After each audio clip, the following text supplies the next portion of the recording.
How you doing, everybody? Thanks for stopping by and joining us today for another Rollin' Over the Hill on the Live to Roll channel. I'd like to give a shout out and thank our sponsors, mobility professionals and urology professionals.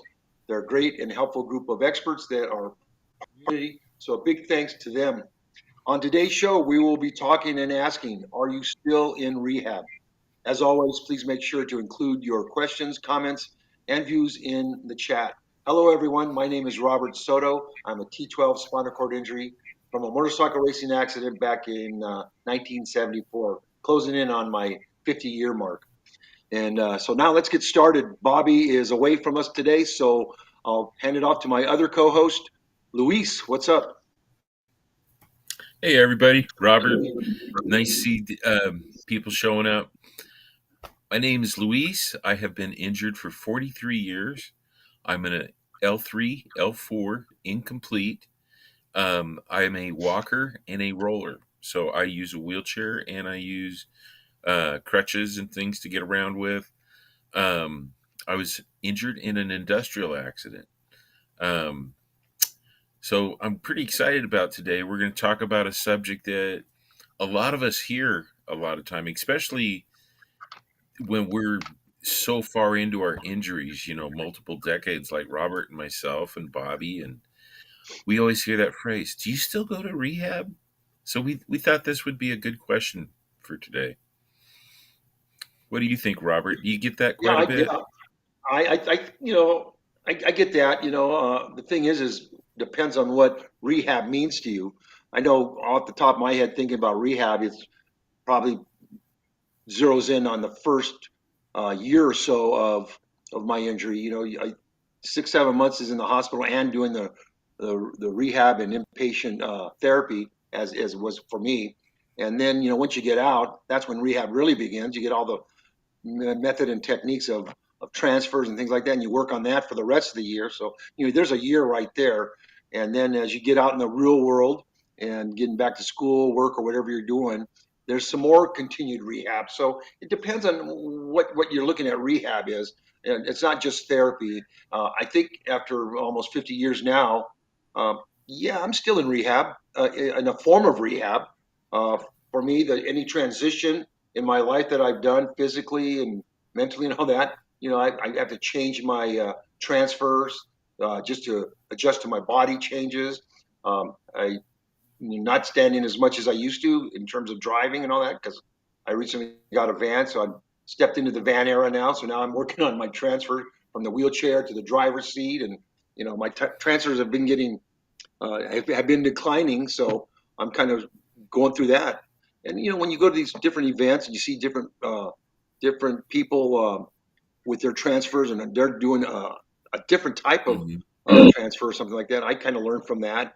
I see videos and all that. So for me, I think it's an ongoing thing. It's just the word rehab is kind of a broad stroke of what we do for our life, and I think it's something that we're all kind of embedded in nowadays. What do you Yeah, think? continuing to adapt is a form of rehab. Yeah, there you go. That's good. That's good. That's good. Especially when you see everything that's going online now. The workouts.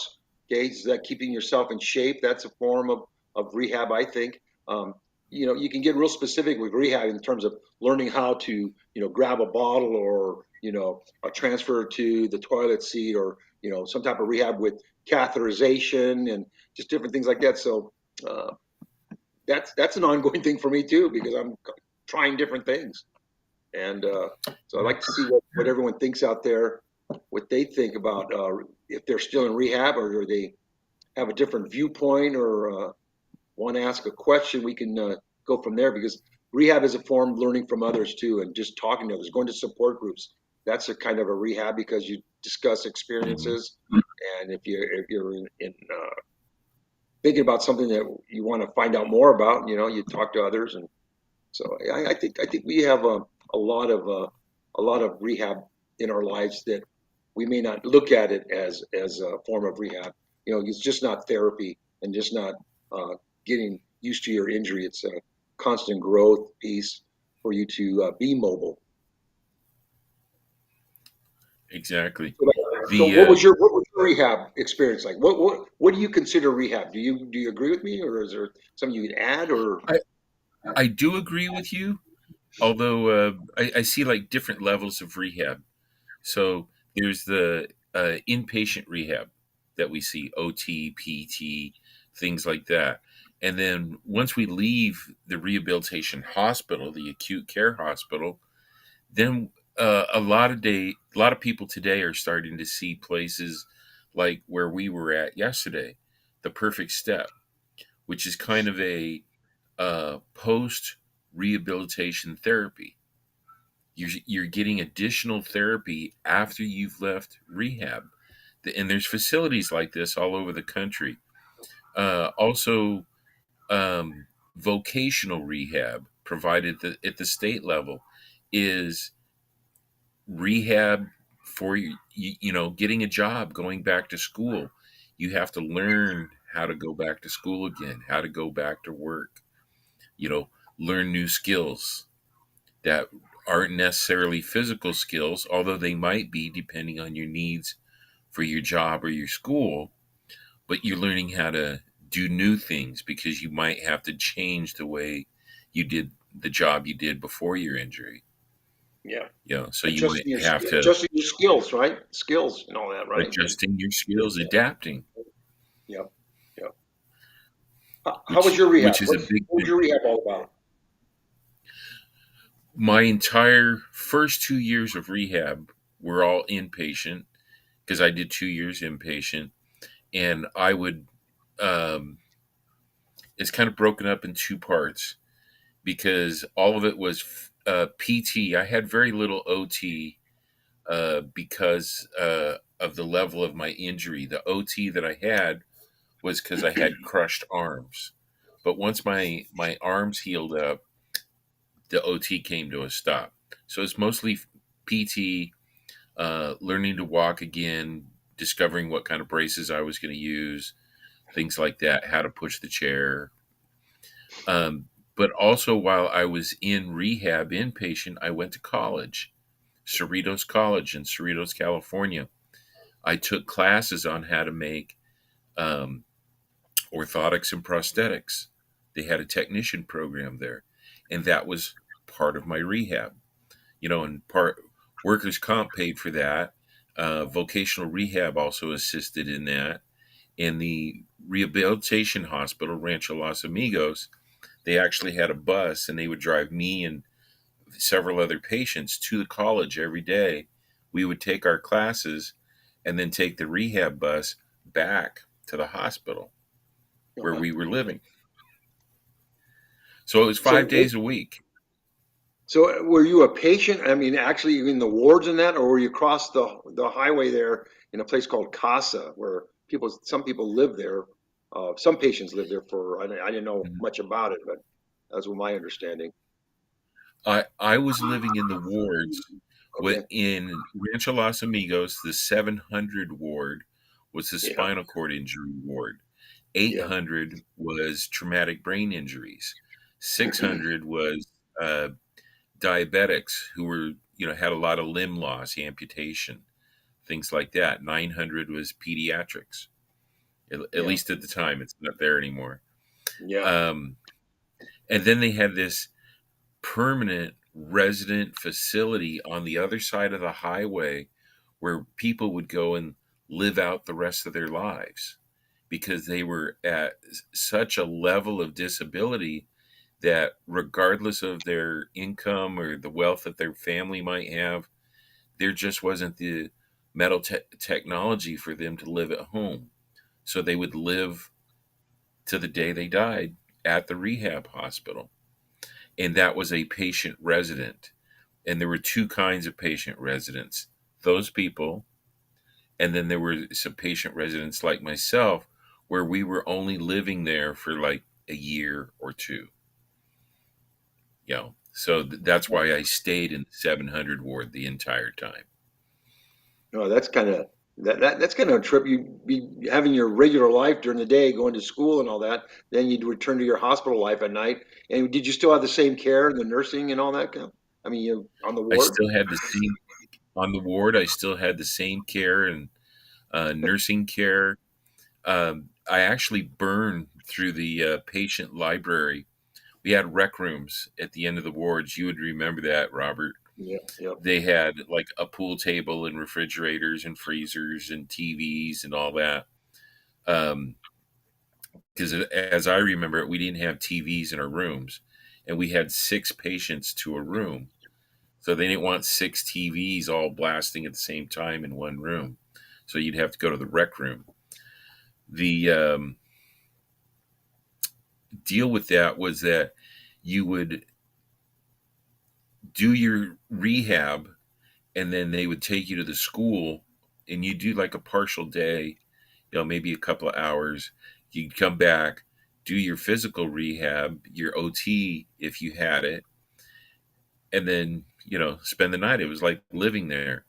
Myself, when I burned through the patient library, they gave me a card to the staff library. The doctors and nurses, therapists themselves had their own library, and they gave me a card for that. So I used to roll into the staff library with a list of books that the doctor or the therapist would say, I want you to read this, this, and this. And I'd go and read it, and then they would question me on it later. I was also a patient volunteer there in the orthotics department. Yeah, they had So I their was own like the orthotics. That was good. That was good stuff there. I remember those days. But yeah, so if I ask you the question right now, are you still in rehab? What do you how do you feel about that? I would say uh, no, just because I'm not going someplace and doing something in particular. When I go to an event or the support groups, then I would consider myself kind of like an outpatient rehab. Because even Mhm. though, like, you and I are so experienced at this, but when we meet new patients and we talk to people and we're out and about, we're meeting the community, we're meeting the industry, doctors, nurses, and all that. And there's always new product coming up, new techniques, new therapies and programs. So we're learning again. We're adapting to things. Like you Yeah, said yourself, you know, as we're aging, our body changes. And so we have to learn how to adapt to that in addition to our injury, age and injury. yeah, yeah. Because I feel like for my rehab at my initial when I first got injured was 6 months in the hospital. That included my physical therapy, mostly physical therapy, very little bit of OT, and so that was the stay in the hospital, and then getting home for another 6 months, and the following year I got out in September of '74, and so the following year '75. I was still using the chair a lot, but I was also up on crutches and braces, ambulatory. So I kind Yeah. of started getting more confidence on that. So I went to work part time, started doing that, and went back to school. So I was kind of keeping myself busy, and that was all my still part of my rehab because was still using the chair a whole lot, but my focus was still doing my own home rehab in terms of Yes. walking and exercising and things like that. So it took me a couple years probably to really get my confidence and really say I didn't think I was in rehab, but uh, I think my whole life I think I've been in some form of rehab, not just Mhm. for my injury, but just ups and downs with just dealing with different things, frustrations and stuff like that. So I think I've been learning all along. Right now, I can definitely say, yeah, I'm in rehab right now because I'm going through my transition. I'm going to be 70 years old, so there's a lot of things changing with me. Things that I'm having more problems with that I didn't have before. My transfers, driving. I'm finally getting a little more comfortable with driving again because what was happening with me before, I'd standing, and I had to use the crutches to stand, so I just kept tweaking my shoulders and Mhm. was fearful of falling and things like that. So I was kind of going through some things there. So now I'm getting my confidence built back up again. And so I think I'm in a form of rehab. I'm not And going to a gym or anything or working out, but I'm doing a few things at home, stretching and things like that. So what I see on online, learning from others, I mean, and I try that. Mhm. Um, I think and me being more involved with the community, the disability community. Uh, I'm And always learning stuff.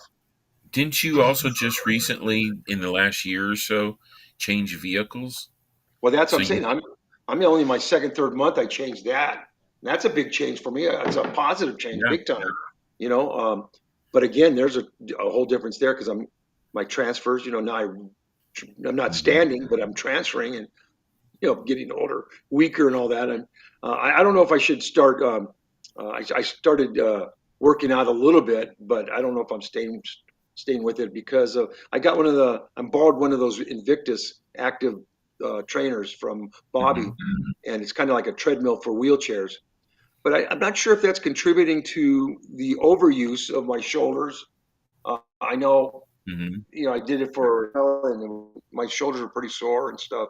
But that's probably because I haven't really been working out much. But my rehab every day is pushing my chair. I get my exercise and all that yeah, pushing and going to some of these groups and going to other campuses like Casa and Rancho. So I get a lot of activity there pushing. So uh, is that a form of rehab in a sense? That's my exercise. Um, I'm my I'm not I'm not overdoing anything, I don't think, but I I don't agree know. with you on that because I always tell people that I do my rehab, my going to the gym at Costco.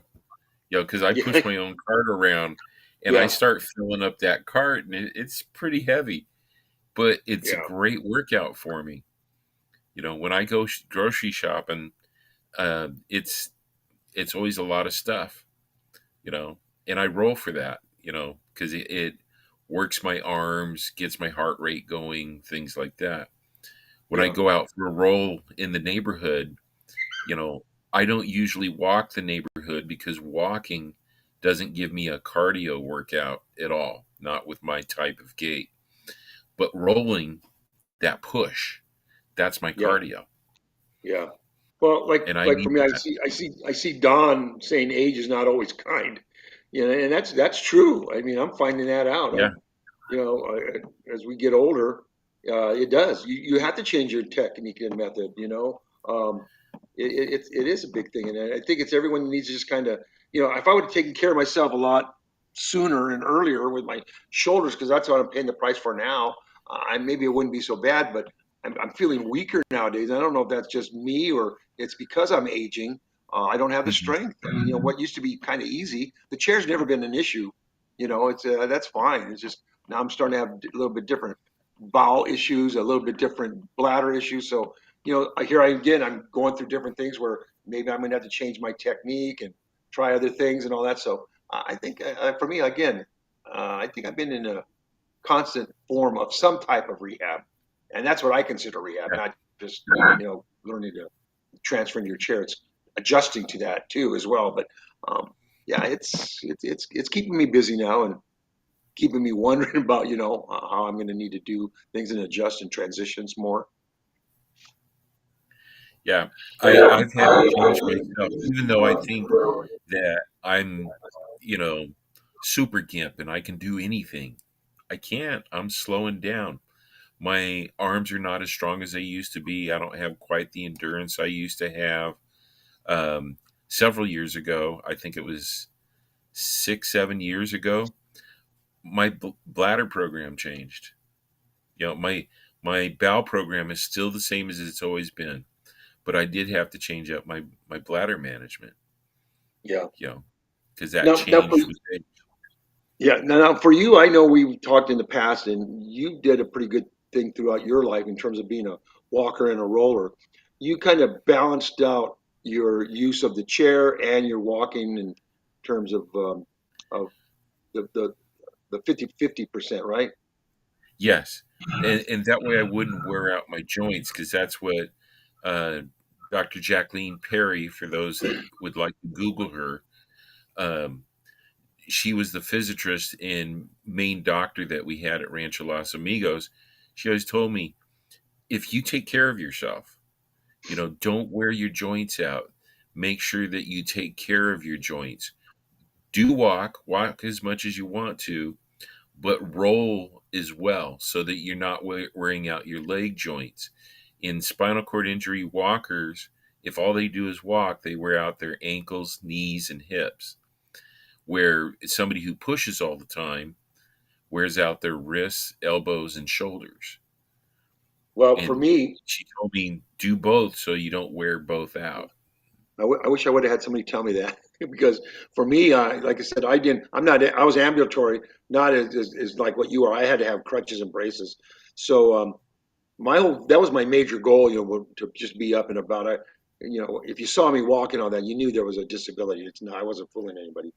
But for some reason, I used them all the time. I was a long leg and short leg brace, but the crutches had Yeah. to be there, so I was constantly hyper flexing my shoulders. So over the years, and I didn't use the chair that much. I used the chair. Don't get me wrong.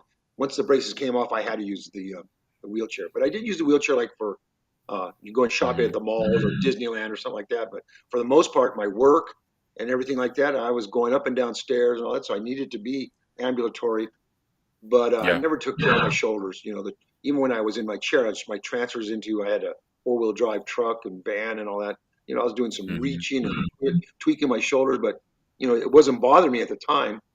And then for me, as I went through my years of working, because I worked 43 years plus, all through my injury, my Yeah. post injury as well. So when you tweak your shoulder, I didn't take care of it.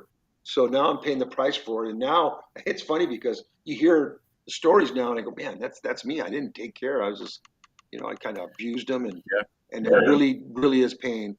The pain and taking its toll on me now. So I kind of that's why I'm saying, is the aging causing me to get weaker, or is it just my injury? Just because I abused my body and didn't take care of myself, just Yeah. everything. And I couldn't miss work. I didn't miss work, even if I was, sore and hurting, because it just I had to be at work. It was my Yeah. position that I needed to work. So I I don't know. noticed in the last year I'm starting to get a repetitive motion injury. So my arms are working fine. I can push the chair fine, do everything fine. But it's this right here, lifting the wheelchair. It's this motion right here. I can feel it right there. Yeah, And it's yeah, taken its toll. I'm not as strong, and I'm starting to feel pain in this shoulder yeah. every time I lift the chair. Yeah, because that's how you do Yeah, it constantly when you put it in the trunk and everything, right? Yeah, that's like, exactly. and that's like me why I went to the van, because it was the same thing, repetitive. For me, I started straining my shoulder, getting up with the crutches, and so when I get out, I knew I was going to hurt myself, and so that's what kind of slowed me up in my doing things, because I'd be down for another day or two after I did a day of errands and getting in and out of the truck. So that's why was my big deciding factor on just saying, hey, Mhm. time to change. And so yeah, it's like I said, the aging and the disability crossing paths are crazy, but uh, the rehab question is, I'm always learning something. I'm always trying Yeah, adjusting something.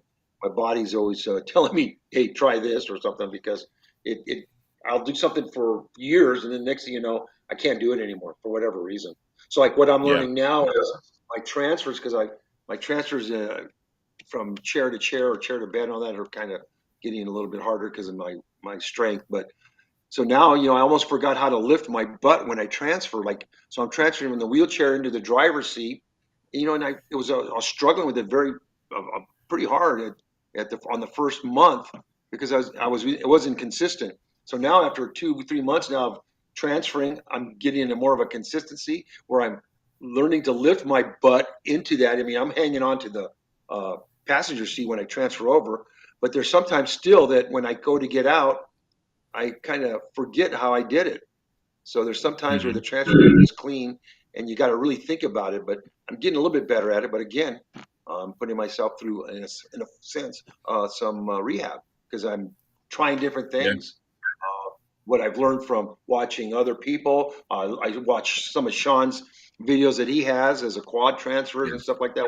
What I learned from that, and I apply it to what I need, and it's helping, because, like I said, I don't have the arm strength anymore. yeah. One of the things I've done, I have an older wheelchair that I have as a backup wheelchair, and I've started to leave it in the car, in the back seat. My daily chair goes in the trunk, but my backup chair I have in the back seat, And I have no problems with my shoulder at all dealing with that because I'm doing it in a different motion. I'm not lifting it this way. Yeah. Yeah. But when I'm putting that backup chair in the back seat, you guys will notice Saturday when we were at the spinal injury games, Live to Roll and Triumph were both there. I went out and got my spare chair, Yeah. and Yeah. The and it classic. was yeah, it's a 32-year-old chair. You know, the fortunate thing about it is that that chair weighs only 18 pounds, so it's much lighter than my daily chair. And also because I'm putting it in a different place in the car, I'm not using that repetitive motion I've been Yeah. using for Yeah. 40 something years. Well, for me, the chair is a big thing too, since I'm using it primarily all the time now. Um, I have a carbon fiber chair, and that really made a difference for me at the beginning. But I think Hmm. now, I don't think it's light enough now. I think I need something lighter because, like I said, it's just the rolling all the time now. And I use the power assist when I can, when I Yeah, need to, and just to help me so my arms do not burn out. But that helps a lot, and I'm grateful for that invention. I yeah, got turned on to the smart drive probably about 5 years ago, and use it. I've been using it off and on, and I've been using it a lot more lately because I'm getting out a lot more now. And so yeah, there's things like that. But I tell you, the lighter. I don't know how I did it with my. I had a old quickie, the aluminum, and that was mhm, even heavy. And that thing's heavy for me now because I have an old one I use it just around the house for a little beater. When you're in the yard, it gets wet and all that stuff. But my carbon fiber chair is a really great chair. It's a light chair, but I tell you, sometimes that thing still feels like lead. yeah. My daily chair is an aluminum chair, and it's 24 pounds. But of course, I have um, extra stuff on it. Yeah, yeah, Little bags in the backpack, and I got a shelf under the seat, and yeah. extra uh, straps behind my legs. I always use a double strap myself, and all that adds weight to the chair. Yeah. Now, why do Even you? Well, I'm sorry, but why do you use a double strap when you got your control of your legs? I mean, they're not flopping around or nothing like that. No, but it makes me feel snug. It makes Okay. me All feel right. like I'm tucked into the chair well. Yeah. Okay. All right. It's just a force of habit thing from way Yeah. back in the day. And something you just got used to, huh? Yeah, in fact, on my backup chair, it's not just a double strap, but It's the it's a H strap. H strap. Yeah, the And H strap. all Yeah. the old timers go, "Oh my God, Lewis, you're rocking the old H strap." That's funny. I haven't seen one of those for a long time, man. Yeah, and I still love it. I take it out and wash it with all the upholstery and everything. Speaking of which, I'm due. I need to take my two chairs apart and run the upholstery through the washer and get them cleaned up and whatnot. Yeah. How often do you do maintenance on your chairs? Washing the upholstery, I tend to do about once a month. It's now been a couple of months, Hmm. maybe 2 or 3 months since I've done it, so it's due. I like to keep my stuff clean, and I'll Yeah, go yeah, through see if there's any missing screws or washers, or if something's loose. yeah. Check for hair in the caster bearings and Yeah. stuff like And all that. the that just winds up on the axle in there. Yeah. Exactly. I just saw that discussion on one of the Facebook groups. They were talking about how to get rid of the hair. And somebody was saying fire, Yeah. and then somebody else was saying no, not fire. Yeah, because that's like for me. I do my maintenance on my chair. I'm a kind of anal about just having a clean chair, especially Yeah, because you go to people's homes and you don't want to go in there with yeah, a chair that looks like trash. But I just keep it clean. It just feels just like my car. My car's always clean. I get it yeah, washed every week and stuff like that. So, um, yeah. So I do my maintenance. I tear it down, just take the wheels off and clean them. But with all the hair on the casters, I just pull the casters off because I shoot them with a little silicone and stuff like that just to keep them in yeah. shape and all that stuff. The I have a wheels whole roll. Yeah, I have a whole stack of lubricants. yeah, So I got the WD-40, but I also got like the white lithium grease, and then different types of lubes and greases for depending on what I'm doing. yeah. Yeah, and I also know another trend. We were talking just a few moments ago about the smart drive power assist. I know a lot of guys that we see are getting the Scout, which Yeah, is a little attachment to the front of the wheel chair. That's like a little makes it a little trike, and those things yeah. are getting really popular. I see a lot of those, and I especially see a people. lot Yeah, lately. yeah, I think there's really a big push on that. I Uh, know the smart drive was a lot when I saw that a lot and stuff. Now I'm starting to see that. I mean, a lot of people like it. I know a couple of our Anthony got one, yeah, yeah, and he and loves it. Bobby, our co-host, Bobby has one. Yeah, I couldn't keep up with him the other day. I was trying to stay up with him, and he's like buzzing around those things. So for him, he's worked out his technique and method on, attaching and detaching it, and I think there needs to be a couple little tweaks and things like that needs to be done with the straps. But I mean, he's got it kind of dialed in, man. And so yeah, I think that's going to be a big game changer for a lot of people because that thing is I mean, it's like 15 miles an hour. It goes fast. I mean, my smart drive probably goes what 6 miles an hour or something. But yeah, yeah, so I see a lot of power assist coming about, and for us that are aging in the chairs, whether you're 30, going to be uh, in the chair, 30 years or whatever, yeah. each year you're getting older and in the chair, so you're going to be E- looking for things that are making you have better mobility, more efficient mobility, and just saving your arms and shoulders. Yeah, even as a preventative um, need, so that you're not waiting till you're like your age and my age Yeah, and waiting and getting the power assist then. Get the power assist earlier yeah. so Well, you that's do a that's little preventative care. yeah. I needed it 20 years ago. Yeah, The power assist. I don't know if I would have been into it or not, but because back then, you just, oh, I could do it. I can do this. I don't need this. I didn't need that. But that's me. yeah. Well, well, that was me. L- Or the l- transfer. Oh, you can't get up there. Yeah, I can. I can. If you yeah, told me I don't couldn't do it, tell me I did what it. I can't do. Yeah, You know. yeah, yeah. And I'd be tweaking those arms and shoulders, but I'd get up there. Yeah, I won't name any names, but we were at an event one time and we were hanging banners up on a chain link fence where the tennis courts are, and nobody could climb the ladder. And I said, "Well, hold my beer. I can take care of this." And someone actually said to me, "No, you can't do that. I won't allow you to do that." And I'm like, "Why? I climb ladders all the time." "Well, you're a paraplegic. You can't do that." And I said, "I do it all the time." You know, and it's just one of those things that stuck with me. You know, the more you tell me I can't do something, the more I'm going to do everything I can to prove you're wrong. Yeah, yeah. So now after 40, you're 43 years, together, both of us, we're almost at 100 years in the chair. But We're pretty close. Yeah. what is getting harder for you now? I know we mentioned a little bit just, the strength, but with you walking and rolling, what do you find becoming more difficult as we age? For me, it's becoming the rolling. Yeah, The shoulder strength. I and the lifting the chair, that aspect of it. My walking, the only thing I'm feeling in the walking is just that lack of endurance. I yeah, don't have quite the endurance, quite the constitution that I used to have.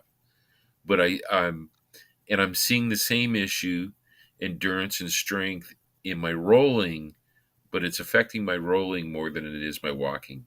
Yeah. yeah, yeah.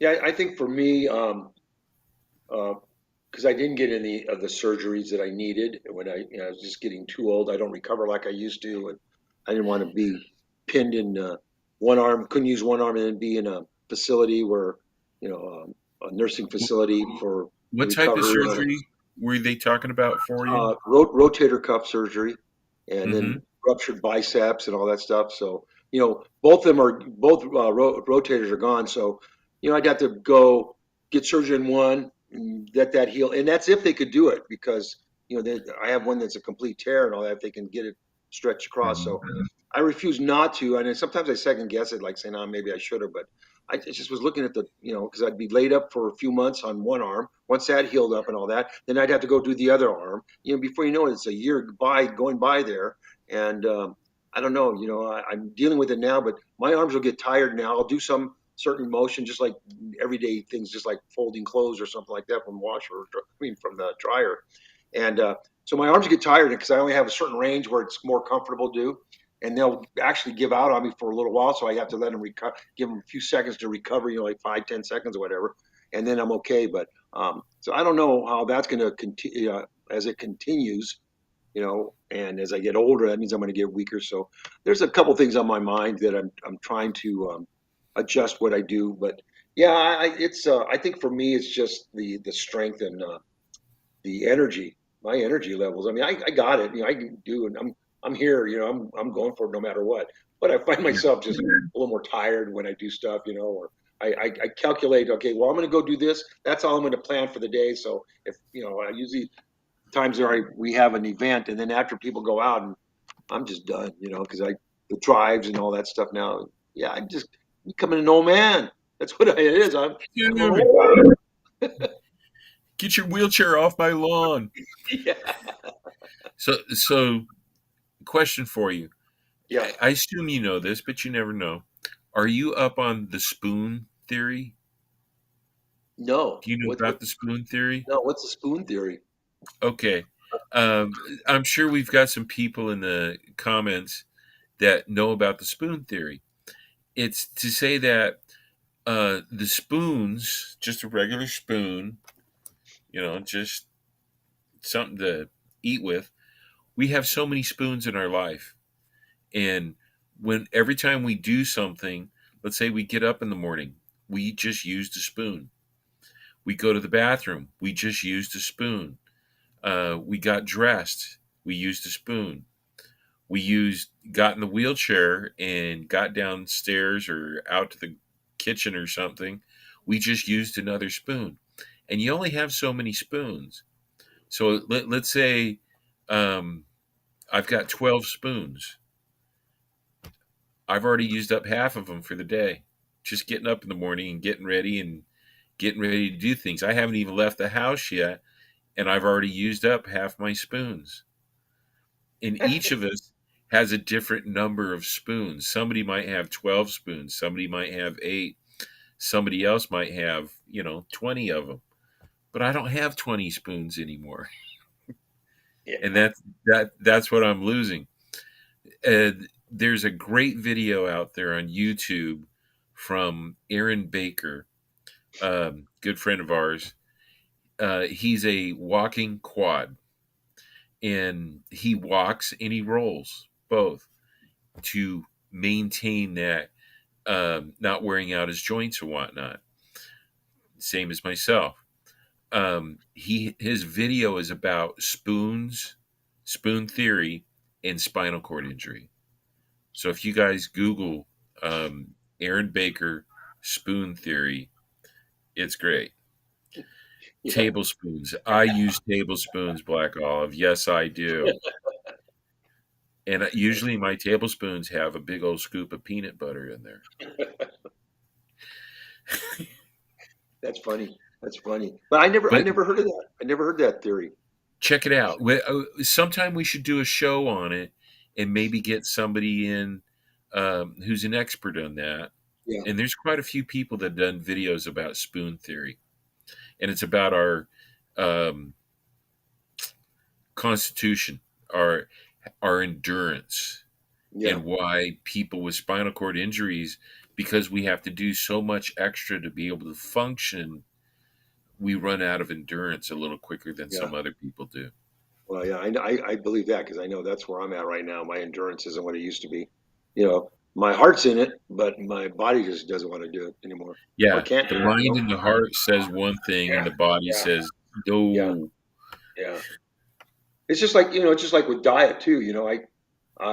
There's certain times when I go on these little streaks where I'm eating pretty healthy with salads and just eating lighter and all that stuff, and I'm feeling good. I can do stuff. Then there's days where I'm not eating as healthy as I should and eating a little bit more, and the portions and all that, and I'm Yeah, feeling different. My body feels different. So yeah, diet is a big piece too as well. I mean yeah, that's a form of just knowing what's good for you or your body in terms of how it affects you because we're all different and all that, but diet and everything. But I guess it just comes down to, I don't know a lot of people a whole lot older than we are or that I am. I mean, I meet Hmm. them here and there, people that have been in the chair more than 50 years, but uh, I'm still holding on to being active. Um, it's just that I'm just enjoying it. It seems like since the pandemic, I changed. Once the Yeah. pandemic hit, I started. We all had to start staying home, and I never was into that. And now I started doing it, and now I got into the house, and I kind of like being a homebody. And it's a nice little comfort zone, and you just take it easy and stuff like that. So, like I said, I'm going through a whole thing right now, transition, and getting back to our initial uh, topic of rehab and how I feel life is my rehab, Yeah. not just therapy. Therapy is what you make it because, like we've always said, rehab starts the day you get home, and Yeah. it continues. We don't add to that. It continues for the rest of your life. Yes. Yes. Because we're constantly learning. We're Yeah. constantly adapting. Yeah. I, And just like I want to bring up or touch on a subject that Donald brought up in the yeah, chat. Arthritis. yeah, oh yeah, Yeah. I don't know about you, but I was diagnosed with arthritis within 2 years of my injury. Every place that I broke my bones in my injury, I was starting to get arthritis. yeah, And now, 43 years later, or 41, because about 2 years into it, I was seeing arthritis. Um, I feel it. I oh treat yeah, it. I take care yeah, of it. I do things to address that aspect of it because that's another part of the things that I feel being such a low level incomplete. I feel a lot of things, but yeah. I also feel that arthritis too, Yeah, and because most of us broke bones, not yeah, our vertebrae, arms, legs, ribs. A lot of us in our injuries broke a lot of things. yeah, Arthritis may be a factor that you don't think yeah. about because you think Well, like a spinal cord injury, it's all spinal cord injury. yeah, yeah. Well, I know my arthritis is degenerative arthritis that I have in the shoulders and stuff like that, but I also noticed it in my hands. First, of course, it's a type of hereditary thing too that I know my parents had it, my mom had it. So I get it, and my sisters get it in our hands certain times of the weather. However, the Hmm. weather changes, whether it's pressure or whatever, because I have those little compression gloves that I sleep with sometimes, and my Yeah, joints on my thumb, my fingers, and all that. But I think that is because I was always using those crutches, and I was gripping those forearm crutches, and those were constantly gripping. You're pushing your wheelchair, you're gripping your wheels and all that. So I mean yeah, that could be part of it too. But yeah, arthritis is just like again dealing with it as a spinal cord injury and where we break our bones, but also hereditary type things too. So exactly. yeah, just overall health, kidneys and all that. So our Uh, our, our, our internal organs work a little harder because of our injury as well. So there's a lot of yes, things that you need to take care of. And I just like I said, I'm not being a hypocrite or anything like that, but just telling everybody that listen, take care of yourself, eat healthy, and all that. That's stuff that I don't do, and I wish I would have done it. I have I'm good. I'm good now, but I do have my issues, and I always think it'd probably been better if I would have taken a little bit better care of myself.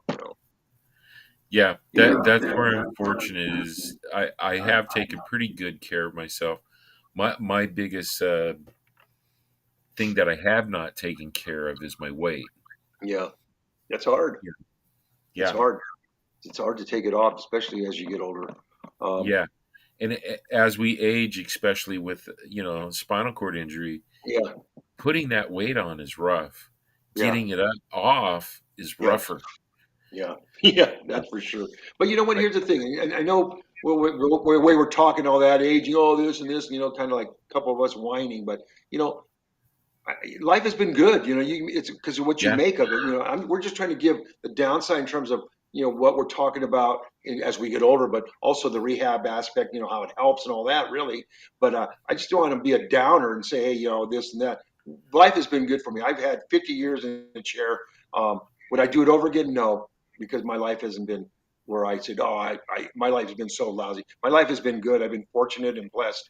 I worked, went to school, retired. I got a nice home, yeah, family, friends. So it's.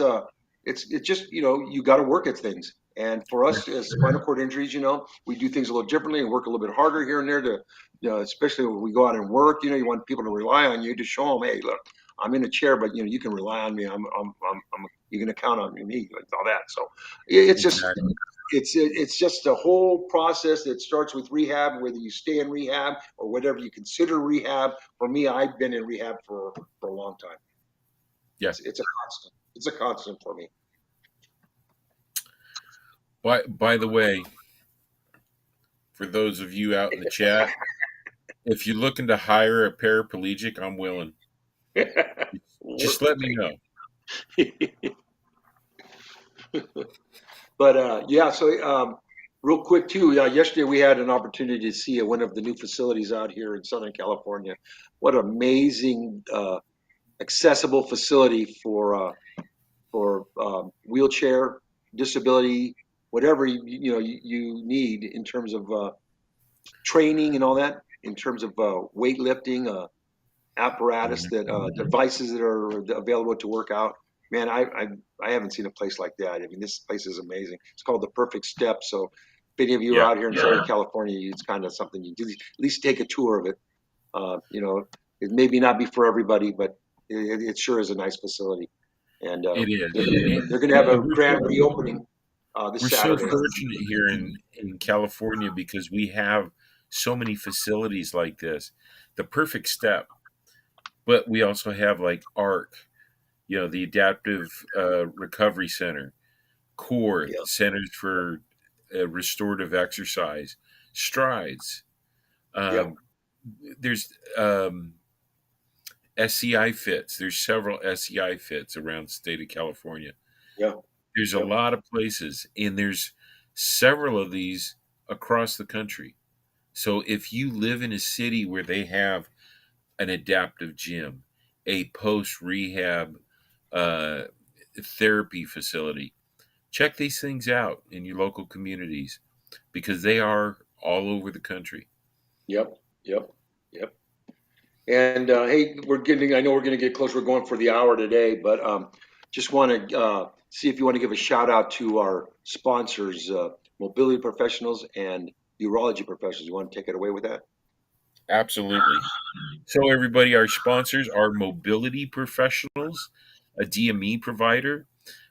Predominantly, they serve the Southern California area, and they have wheelchairs and shower chairs and all kinds of devices that you may need to help you adapt in your life. They are first rate, knowledgeable. They have disabilities themselves. They understand our needs because they're going through this as well. Yeah, they're part of our Um, community. they are part of the community, and they're a strong part of our community here. Yes. Yep. Um, Also, there's Urology Professionals, which is a division of the same company. However, Urology Professionals is nationwide, and they provide urological supplies and different bowel management programs for whatever your needs are. And if you think, wow, this isn't working for me, I need to try something out, give them a call on the phone, reach out to them. They can help you. They can send you samples of different supplies to try. You know, the technology, the medical technology behind urological and bowel programs, it changes constantly. And there's always new products out. From when Robert and I got started a long time ago, it's like night and day. The things that they can do now to help us get through our bowel and bladder needs is amazing.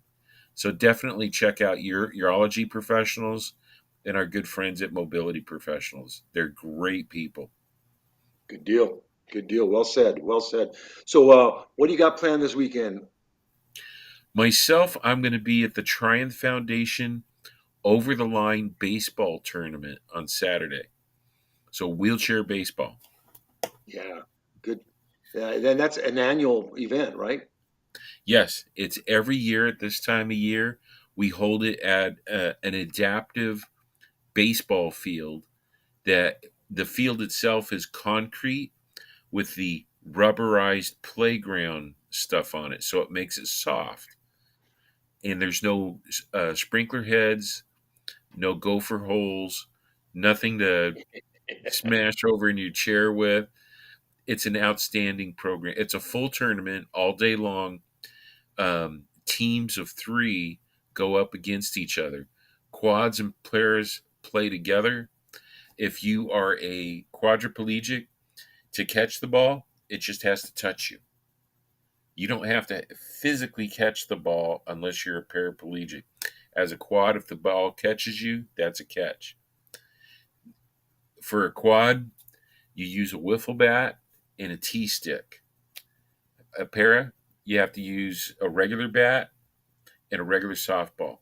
Your own players pitch the ball to you, so you have a good chance of hitting the ball. There is a para line and a quad line that you have to hit the ball over. If you hit the ball far enough over everybody else's heads, that's a home run. It's a great program. It's a lot of fun. And everybody is competitive. Whether you're a para or a quad or a hemi or anybody else, it's a great time. Yeah, definitely. So that's this Saturday, and then This Saturday. then we got coming up next month is the sports festival in Pasadena. We'll be talking more about that as we go along. But I want to thank all the viewers today. Darren, kicking it with Rob and Tara, Donald, LL, Sarah, and Wheelie Awesome Adventures. Thank you guys for popping in there and just kind of let us know you're watching us. And thanks for all your support. Please continue to watch us. We'll see you in a couple weeks. Bobby will be back with us in a couple weeks, and we have Live to Roll, the live show on Tuesdays at 3:30. Wednesday you'll have the gaming show with Tom T. Fizzle. That's at 5 o'clock. And next Thursday will be the women's program with Brianna. And they're the first and third Thursday of every month. We are the second and fourth. So thanks for stopping by, checking us out, and hope we didn't chase you away, but everything's good. Live to roll. Live to roll, everybody.